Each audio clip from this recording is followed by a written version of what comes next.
ಮೈಸೂರು ಅರಮನೆ ಮುಂಭಾಗದಲ್ಲಿ ಸಂಭವಿಸಿದ ಸ್ಫೋಟದಲ್ಲಿ ಗಾಯಗೊಂಡಿದ್ದ ಮತ್ತೋರ್ವ ಮಹಿಳೆ ಸಾವನ್ನಪ್ಪಿದ್ದಾರೆ.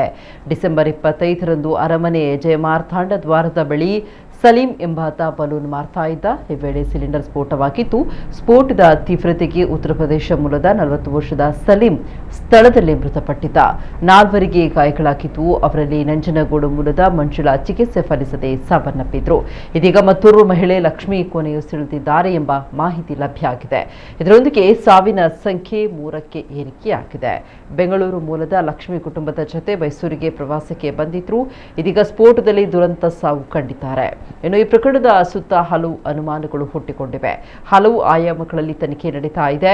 ಇನ್ನು ಘಟನಾ ಸ್ಥಳಕ್ಕೆ ಎನ್ಐಎ ತಂಡ ಆಗಮಿಸಿ ಪರಿಶೀಲಿಸಿದೆ.